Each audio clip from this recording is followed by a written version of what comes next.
मंडल आयोग को सिफारिश को लागू कराने में बड़ी बड़ी चुनौतियां, बड़ी बड़ी कुर्बानियां देनी पड़ी।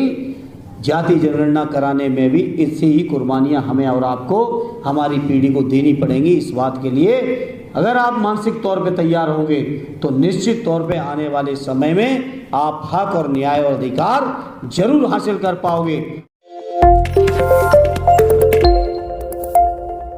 साथियों, मंडल कमीशन या पिछड़ों की आर्थिक सामाजिक जो हालात हैं, जो इतिहास है, मैं समझता हूँ इस हॉल में बैठे हुए सभी जिम्मेदार और परिपक्व लोग हैं, इन सभी बातों की गहराई और गंभीरता को समझ रहे हैं। मुझे फख्र इस बात का होता है कि जिस विचारधारा के सानिध्य में मुझे सार्वजनिक जीवन में काम करने का मौका मिला, उस विचारधारा के पुरखों ने लगातार आज़ादी के आंदोलन के भी समय और आज़ादी के बाद से लेके आज तक लगातार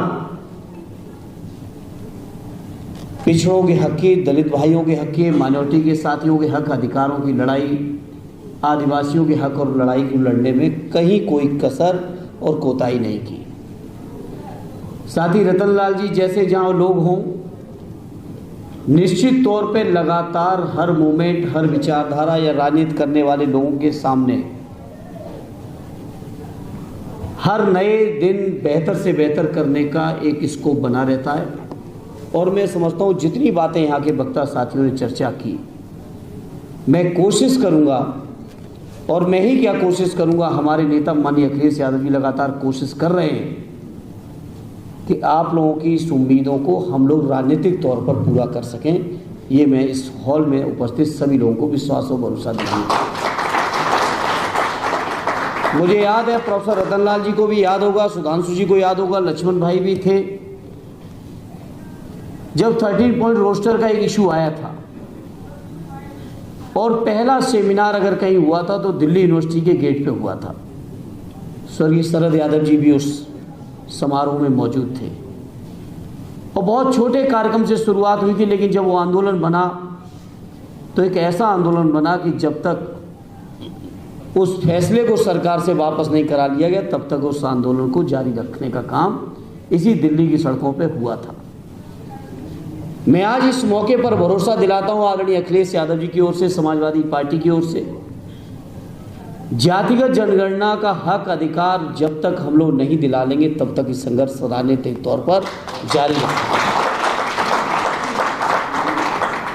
लेकिन इस तरह के बड़े फैसले केवल राजनीतिक पार्टियों अकेले नहीं करती है, इसमें समाज के हर वर्ग के लोगों की सहभागिता हर स्तर पर जरूरत पड़ती है। तर्क वितर्क, भाई लक्ष्मण जी ने बताया, जैसे मंडल आयोग की सिफारिश हुई, लोग कमंडल लेके निकल पड़े और जो लोग पिछड़े होने का दावा कर रहे हैं उन्हीं लोगों ने पिछड़ों की लड़ाई को सबसे ज्यादा कमजोर किया। आज इस मौके पर मैं कहना चाहता हूं, आज तो जाति जनगणना के पक्ष में बड़ा माहौल बन चुका है। कांग्रेस पार्टी से लेके, कम्युनिस्ट पार्टी से लेके हम समाजवादी विचारधारा वाले तो लड़ ही रहे थे। मैं गवाह हूं उस बात का भी, जब देश की संसद में इस लड़ाई की शुरुआत हुई थी, सदैव नेताजी मौजूद थे, स्वर्गीय शरद यादव जी थे, आदरणीय लालू प्रसाद जी भी सदन के सदस्य थे। और उस लड़ाई को जिस तरीके से जाति जनगणना को सदन में शुरू किया था, मैं उम्मीद करता हूं अपने नेता आदरणीय अखिलेश यादव जी की ताकत पर और उत्तर प्रदेश की जनता की दी हुई ताकत पर, और जिस तरह से इंडिया गठबंधन को तमाम इलाकों से जो समर्थन मिला है, अगली जनगणना जब होगी तो शायद बिना जाति जनगणना के नहीं होगा। और उसके लिए जो भी संघर्ष की जरूरत पड़ेगी, संसद के अंदर संघर्ष करना पड़ेगा, संसद के बाहर भी होगा, सड़कों पर भी होगा, और एक जो चेतना लाने की जरूरत है उसको लाने में आप सब लोगों को बहुत महत्वपूर्ण भूमिका निभानी पड़ेगी। सदैव नेताजी कहते थे, कई मुद्दे ऐसे होते हैं जिन मुद्दों पर जब राजनीतिक लोग केवल अगर बहस और चर्चा छेड़ते हैं तो दूसरे तरीके से लोग उसको, उन बातों को घुमाने का प्रयास करते हैं। लेकिन जब समाज का बुद्धिजीवी जिस मुद्दे पर निकल पड़ता है और राजनीतिक ताकतें, तब निश्चित तौर पे व्यापक सफलता पा जाती है। इसलिए यहाँ मैं बैठे हुए सभी बुद्धिजीवी साथियों से कहूँगा, ये केवल समाजवादी पार्टी माननीय अखिलेश यादव जी या कुछ सामाजिक पार्टियों की जिम्मेदारी नहीं है, ये जिम्मेदारी आप सबकी बनती है। आप सबको भी इसमें महत्वपूर्ण भूमिका निभानी पड़ेगी और हमें यकीन है कि आने वाली जाति जनगणना जब होगी तो बिना जाति जनगणना के वो गणना नहीं हो पाएगी। ये हम आपको विश्वास और भरोसा दिलाते। साथियों, इलाहाबाद विश्वविद्यालय में पढ़े लक्ष्मण जी हमारे बाद पहुंचे थे। हमने देखा है किस किस तरीके से हथकंडे होते हैं, किस किस तरीके से अन्याय अत्याचार होता है, चाहे वो 13 पॉइंट के माध्यम से पूरे के पूरे हायर एजुकेशन में दलित, पिछड़े और ओबीसी जातियों के, आदिवासी भाइयों के, माइनॉरिटी के लोगों की गर्दन काटने का जो इंतजाम हुआ था वो हमसे आपसे किसी से छुपा नहीं साथियों। लेकिन मैं कह सकता हूं साथियों, चर्चा विशेष तौर पर केवल शिक्षण संस्थाओं तक सीमित रह जाती है दिल्ली के आंदोलनों की। रतन लाल जी, मैं आपसे कहूंगा इसमें सुधार करिएगा। केवल शिक्षण संस्थाओं में या शिक्षा विभाग तक ये चर्चा सीमित न रह जाए, क्योंकि आज देश के किसी भी विभाग को उठा लोगे तो हर विभाग में अन्याय, अत्याचार और शोषण लगातार हो रहे हैं साथियों।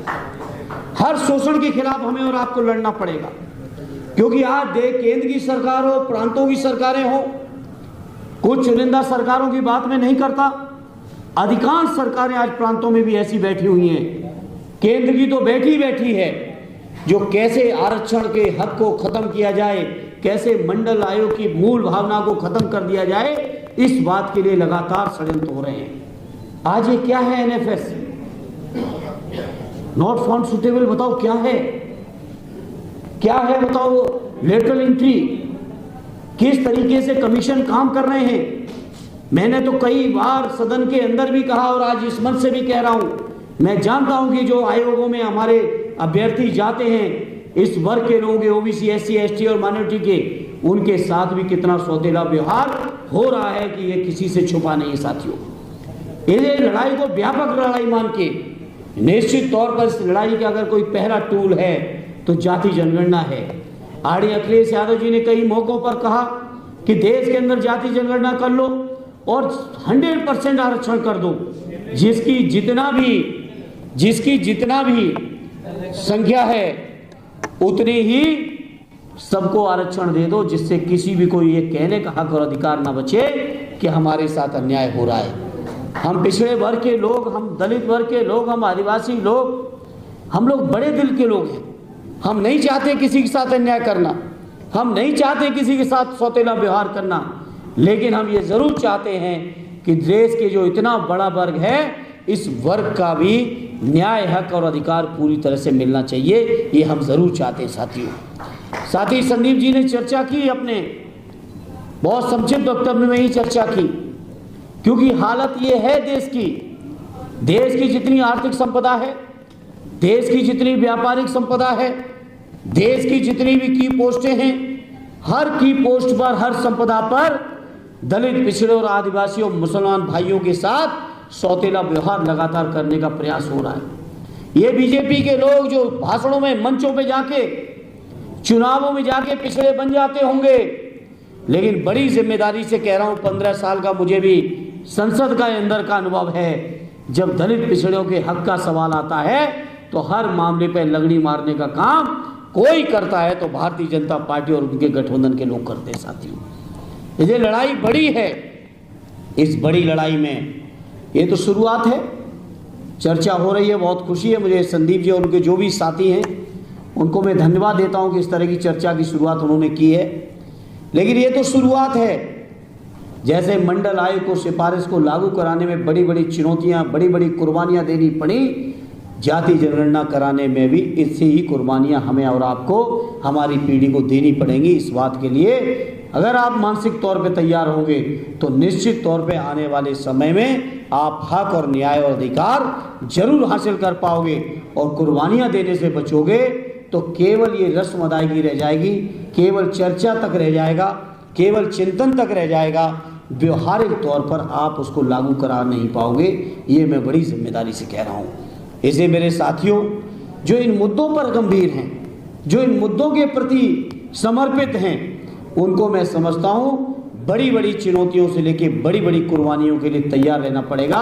तो निश्चित तौर पे ये परिवर्तन ज़रूर आएगा, ये हम आपको विश्वास दिलाते हैं। क्योंकि मैं समाजवादी पार्टी के जिम्मेदार कार्यकर्ता के नाते, माननीय अखिलेश यादव जी के सिपाही के नाते, सदैव नेताजी के अनुयायी के नाते एक बात का मैं आपको ज़रूर विश्वास दिलाना चाहता हूँ कि जब भी ये मौके आएंगे सदन में, आपकी मजबूत आवाज़ बनने का कोई भी मौका मैं छोड़ूंगा नहीं, ये मैं आपको सबको विश्वास है और भरोसा दिलाता हूँ। जब हमारी पार्टी की संख्या बहुत कम थी, केवल 5 ही सदस्य लोग थे हम लोग, उस समय भी आपकी आवाज़ को दबने नहीं दिया। अब तो बहुत बड़ी ताकत आप सबके आशीर्वाद से है।